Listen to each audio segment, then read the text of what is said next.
முதல்வராக உதயநிதி நேற்று பொறுப்பேற்றுக் கொண்ட நிலையில் அமைச்சர்களாக செந்தில் பாலாஜி, பனமரத்துப்பட்டி ராஜேந்திரன், கோவி செழியன், ஆவடி நாசர் ஆகியோர் நேற்று பதவியேற்றுக் கொண்டனர். புலிவருது கதையாக நீண்ட நாட்களாக இழுத்துக் கொண்டிருந்த தமிழக துணை முதல்வர் பதவி விவகாரம் நேற்றுடன் முடிவுக்கு வந்துள்ளது. நாட்டில் வெவ்வேறு மாநிலங்களில் தந்தைக்கு பிறகு மகன் முதல்வராக வந்த நிகழ்வுகள் நடந்துள்ளன. தந்தை முதல்வராக இருக்கும் போதே துணை முதல்வராக மகன் பொறுப்பேற்ற நிகழ்வுகள் இதற்கு முன் 2 முறை மட்டுமே நடந்துள்ளன. கருணாநிதி முதல்வராக இருந்தபோது துணை முதல்வராக ஸ்டாலின் பதவி வகித்தார். பஞ்சாபில் பிரகாஷ் சிங் பாதல் முதல்வராக இருந்தபோது துணை முதல்வராக அவரது மகன் சுக்பீர் சிங் பாதல் பதவி வகித்தார். அதற்கு அடுத்தபடியாக இப்போதுதான் தந்தை முதல்வர், மகன் துணை முதல்வர் என்ற நிகழ்வு அரங்கேறியுள்ளது.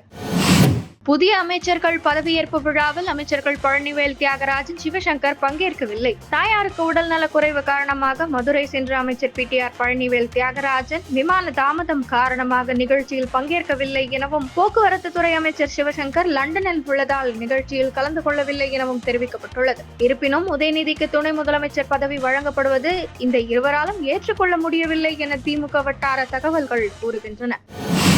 சிறையில் துறை இல்லாத அமைச்சராக இருந்தபோதே சாட்சிகளை கலைத்து விடுவார் என்று அஞ்சப்பட்ட செந்தில் பாலாஜி இப்போது பிணையில் வெளிவந்து அமைச்சராக அதிகாரம் செலுத்தும் போது சாட்சிகளை கலைக்க மாட்டாரா என பாமக நிறுவனர் ராமதாஸ் கேள்வி எழுப்பியுள்ளார். இது தொடர்பாக அவர் வெளியிட்டுள்ள அறிக்கையில், பட்டியலினத்தவர் அமைச்சர்களாக்கப்பட்டாலும் கூட அவர்களுக்கு முக்கியத்துவம் இல்லாத துறைகள் மட்டும் ஒதுக்கப்படுகின்றன. அமைச்சரவையில் ஒருவரை சேர்ப்பதும் நீக்குவதும் முதல்வரின் விருப்புரிமை என்றாலும் கூட அதற்கான காரணத்தை தெரிந்து கொள்ள ஜனநாயகத்தின் இறுதி எஜமானர்களாக மக்களுக்கு உரிமை உண்டு. தமக்கு நாற்காலி வழங்காத கட்சிக்காரரை அடிப்பதற்காக கல்லை எடுத்துக்கொண்டு ஓடியது உள்ளிட்ட பல சர்ச்சைகளில் சிக்கியதற்காக கடந்த ஆண்டு மே மாதம் அமைச்சர் பதவியில் இருந்து நாசர் நீக்கப்பட்டார். ஓராண்டுக்கு முன் தண்டிக்கப்பட்ட அவர் இப்போது எந்த அடிப்படையில் அமைச்சராக நியமிக்கப்பட்டுள்ளார் என்பதை தமிழக மக்களுக்கு முதல்வர் ஸ்டாலின் விளக்க வேண்டும். அமலாக்கத்துறை தொடர்ந்த வழக்கில் பிணையில் வெளியே வந்துள்ள செந்தில் பாலாஜியை அமைச்சராக்குவதற்கு சட்டப்படியாக எந்த தடையும் இல்லை. ஆனால் அவருக்கு தார்மீக தகுதி இல்லை. செந்தில் பாலாஜி சாட்சிகளை கலைத்து விடுவார் என்பதை காரணம் காட்டிதான் அவருக்கு தொடர்ந்து பிணை மறுக்கப்பட்டு வந்தது.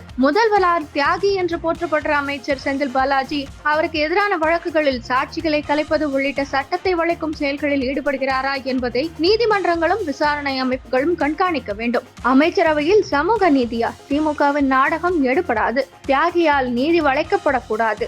அத்தகைய செயல்களில் ஈடுபட்டால் அதை உரிய நீதிமன்றத்தின் கவனத்திற்கு கொண்டு சென்று அவருக்கு வழங்கப்பட்டுள்ள பிணையை ரத்து செய்ய நடவடிக்கை எடுக்க வேண்டும் என வலியுறுத்துகிறேன். அதைத் தொடர்ந்து தான் அவர் பதவியில் இருந்து விலகினார். சிறையிலிருந்து பிணையிலிருந்து விடுதலை செய்யப்பட்டு பிறகு மீண்டும் அவர் அமைச்சராக்கப்பட்டிருக்கிறார். சிறையில் துறை இல்லாத அமைச்சராக இருந்த போதே சாட்சிகளை கலைத்து விடுவார் என்று அஞ்சப்பட்ட செந்தில் பாலாஜி இப்போது பிணையில் வெளிவந்து அமைச்சராக அதிகாரம் செலுத்தும் போது சாட்சிகளை கலைக்க மாட்டாரா என சரமாரியாக கேள்வி எழுப்பியுள்ளார்.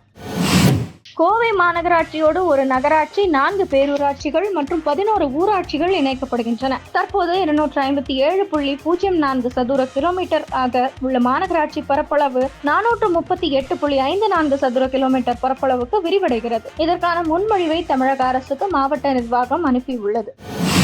ஹிஸ்புல்லா தலைவர் கொல்லப்பட்டதற்கு எதிர்ப்பு தெரிவித்து ஜம்மு காஷ்மீரில் தேர்தல் பிரச்சாரத்தை மக்கள் ஜனநாயக கட்சி தலைவர் மெஹபூபா முஃப்தி ரத்து செய்ததற்கு பாஜக கடுமையாக விமர்சித்துள்ளது. வங்கதேசத்தில் இந்துக்கள் கொல்லப்படும் போது அமைதியாக இருக்கும் மெஹபூபா முஃப்திக்கு ஹிஸ்புல்லாவின் தலைவர் ஹசன் நஸ்ரல்லா கொலை செய்யப்பட்ட சம்பவம் பெரும் வலியை கொடுத்துள்ளது. இதெல்லாம் முதலை கண்ணீர், போலியான அனுதாபத்தை உண்டாக்குகிறார். இதை மக்கள் புரிந்து கொள்ள வேண்டும் என பாஜக விமர்சித்துள்ளது. மேற்கு வங்கம் கொல்கட்டாவில் 150 ஆண்டு டிராம் சேவையை நிறுத்த மாநில அரசு முடிவு செய்துள்ளதாக தகவல் வெளியாகியுள்ளது. 1800களில் ஆங்கிலேயர் ஆட்சியின் போது அவர்களின் வசதிக்காக இந்தியாவில் கொல்கட்டா, சென்னை ஆகிய பெருநகரங்களில் டிராம் போக்குவரத்து பழக்கத்தில் இருந்தது. இதற்கு மக்கள் மத்தியில் நல்ல வரவேற்பு இருந்தது. 1953இல் சென்னையில் டிராம் சேவை நிறுத்தப்பட்டது.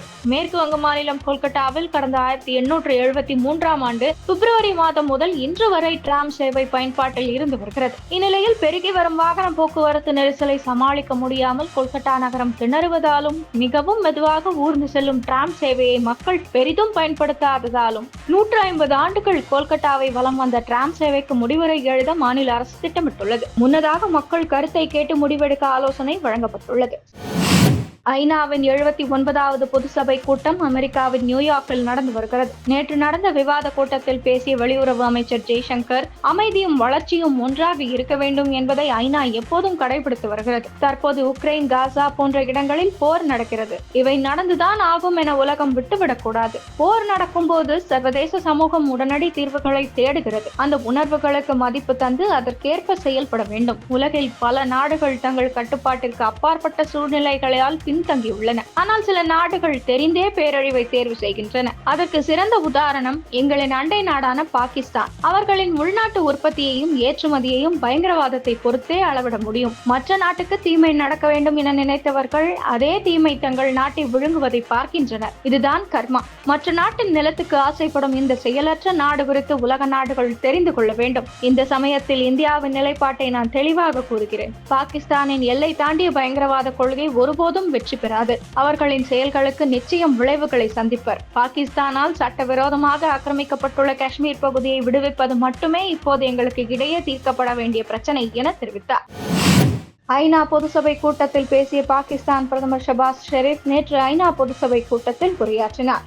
அப்போது அவர் காஷ்மீர் பிரச்சனையை எழுப்பினார். தனது 20 நிமிட உரையில் காஷ்மீர் பிரச்சனை குறித்தே அவர் அதிக நேரம் பேசினார். காஷ்மீருக்கு சிறப்பு அந்தஸ்து வழங்கும் 370வது சட்டப்பிரிவை ரத்து செய்தது ஒருதலைப்பட்சமான முடிவு என குற்றம் சாட்டிய ஷபாஸ் ஷெரீப் அதை திரும்ப பெற வேண்டும் என வலியுறுத்தினார். மேலும் ஐநா பாதுகாப்பு கவுன்சில் தீர்மானங்கள் மற்றும் காஷ்மீர் மக்களின் விருப்பத்திற்கு இணங்க காஷ்மீர் பிரச்சனைக்கு அமைதி வழியில் தீர்வு காண பேச்சுவார்த்தையில் ஈடுபட இந்தியாவுக்கு அழைப்பு விடுத்தார். இதற்கு இந்தியா சார்பில் தக்க பதிலடி கொடுத்துள்ள இந்திய தூதரக அதிகாரி பவிகா மங்களானந்தன், பாகிஸ்தான் பிரதமர் ஷெபாஸ் ஷெரீப்பின் காஷ்மீர் பிரச்சனைகள் குறித்த கருத்து கேலி கூத்தானது. பாகிஸ்தான் இந்திய பகுதிகளை ஆக்கிரமிக்க விரும்புகிறது. இந்தியாவின் பிரிக்க முடியாத பகுதியான ஜம்மு காஷ்மீரில் தேர்தலை சீர்குலைக்க பயங்கரவாத செயல்களில் ஈடுபட்டு வருகிறது. உலகம் அறிந்தது போல் பாகிஸ்தான் நீண்ட காலமாக எல்லை தாண்டிய பயங்கரவாதத்தை அதன் அண்டை நாடுகளுக்கு எதிரான ஆயுதமாக பயன்படுத்தியுள்ளது. அத்தகைய நாடு வன்முறையை பற்றி எங்கும் பேசுவது பாசாங்குத்தனம். இந்தியாவிற்கு எதிரான எல்லை தாண்டிய பயங்கரவாத செயல்களில் தொடர்ந்து ஈடுபட்டு வந்தால் கடுமையான விளைவுகளை சந்திக்க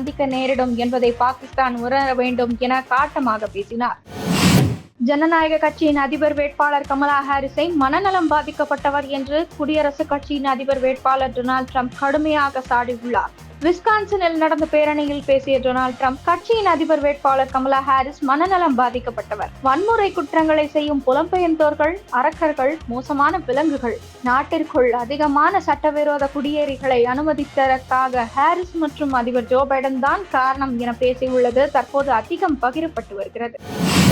வங்கதேசத்திற்கு எதிரான T20 தொடரில் பங்கேற்கும் இந்திய அணியில் வருண் சக்கரவர்த்தி சேர்க்கப்பட்டுள்ளார். இந்தியா வந்துள்ள வங்கதேச அணி 3 போட்டி கொண்ட T20 தொடரில் பங்கேற்கிறது. போட்டிகள் குவாலியரில் அக்டோபர் 6, டில்லியில் அக்டோபர் 9, ஹைதராபாத்தில் அக்டோபர் 12 நடக்க உள்ளன. இதற்கான 15 பேர் கொண்ட இந்திய அணி அறிவிக்கப்பட்டது. சூரியகுமார் கேப்டனாக தொடர்கிறார். தமிழகத்தின் ஆல்ரவுண்டர் வாஷிங்டன் சுந்தர், சுழற்பந்து வீச்சாளர் வருண் சக்கரவர்த்திக்கு அணியில் இடம் கிடைத்துள்ளது. இவர் 2021 நவம்பர் 5 பின் அணிக்கு திரும்பியுள்ளார். விக்கெட் கீப்பராக சஞ்சு சாம்சன், ஜிதேஷ் சர்மா தேர்வு செய்யப்பட்டனர். எதிர்பார்க்கப்பட்ட இஷான் கிஷனுக்கு அணியில் இடம் இல்லை. சூரியகுமார் யாதவ் கேப்டன், அபிஷேக் சர்மா, சஞ்சு சாம்சன், ரிங்கு சிங், ஹார்திக் பாண்டியா, ரியான் பராக், நிதிஷ்குமார் ரெட்டி, சிவம் துபே, வாஷிங்டன் சுந்தர், ரவி பிஷ்னோய், வருண் சக்கரவர்த்தி, ஜிதேஷ் சர்மா, ஹர்ஷ்தீப் சிங், ஹர்ஷித் ராணா, மயாங்க் யாதவ் ஆகியோர் அணியில் இடம்பெற்றுள்ளனர்.